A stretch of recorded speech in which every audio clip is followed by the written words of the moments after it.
ሰበር መረጃን እነሆኝ። በጋሞ ዞን በተከሰተ ግጭት 15 ሰዎች ተገደሉ። ቤቱን ፎሎ አድርጉ፣ ላይክ ሼር በማድረግ ጀምሩት። እኔ ሙሉ መረጃውን ላደርሳችሁ።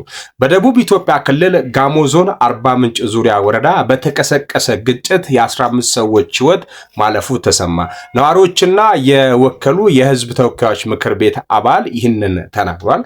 ግድያው የተፈጸመው ከትናንት በስቲያ እሁድና ሰኞ በወረደው ዛይሴ ወዝቃና ዛይሴ ደንበሌ በተባሉ ቀበሌያት በተቀሰቀሱ ግጭት ነው።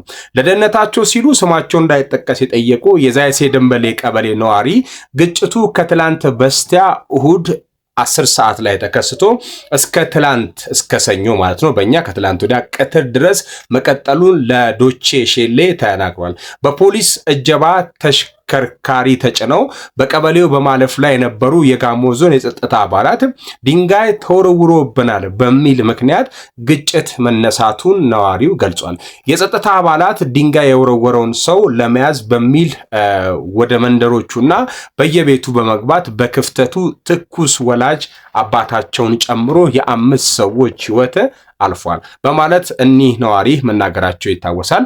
የዛይሴ የምርጫ ክልልን በወከለ የህዝብ ተወካዮች ምክር ቤት አባል አቶ አብርሃም አምሼ የጸጥታ አባላቱ በቀበሌያቱ ክፍተት ባሉት ትኩስ በዛይሴ ወዘቃ ቀበሌ 7 እና በዛይሴ ደንበሌ ቀበሌ ደግሞ 8 ሰዎች መገደላቸው ተነግሯል። ከቀናት በፊት በተካሄደው የደቡብ ኢትዮጵያ ክልል 5ኛ ዓመት እና 6ኛ መደበኛ ጉባኤ ላይ የስራ ሪፖርት ያቀረቡት የክልሉ ርዕሰ መስተዳድር አቶ ጥላሁን ከበደ የክልሉን የጸጥታ ጉዳይ በሪፖርተራቸው ጠቅሷል። ርዕሰ መስተዳድሩ ጥላሁን በስም ባልጠቀሷቸው ነገር ግን በአንዳንድ የክልሉ አካባቢዎች ባሏቸው ስፍራዎች ላይ ከአደራጅነት ጥያቄ፣ ከማንነት፣ ከሃይማኖት ጽንፈኝነትና ከመሬት ወራሪ ጋር በተያያዘ ግጭቶች መከሰታቸውን ተናግረው አስታውሰው ነበር።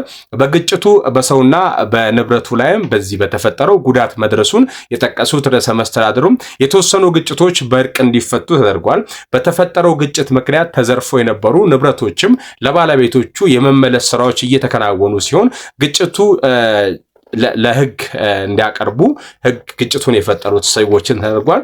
ይህ ግጭት በሽምግልና ቢፈታም ነገር ግን የተዘረፉት እቃዎችን ቢመለሱም ይሄ ግን ታሪክ ነው። ታሪክ ይሄን አይረሳውም። ኦኬ ህፃናት አሁን የሆነ ሁለት መንደር ላይ ነው የአንድ አባት መንደር ነው እንግዲህ መንደር ሊሆን የሚችለው በዛ ጸብ ተነሳ። እንግዲህ ለጸቡ ከፋሹና ለጸቡ ለጀማሪ በእርቅ ብንጨርሰውም ያዩ ህፃናት ይሄን ይታዘባሉ። አድማጮቼ ለነገ ጥሩ ስራ እንስራ፣ ለሞቱት ነፍስ ይማር እያለን ለተጎዱት ንብረት እንግዲህ ምንም ማድረግ አይቻልም። አንዳንዴ ነገሮችን ስሜታዊ ባንሆን ጥሩ ነው። የጸጥታ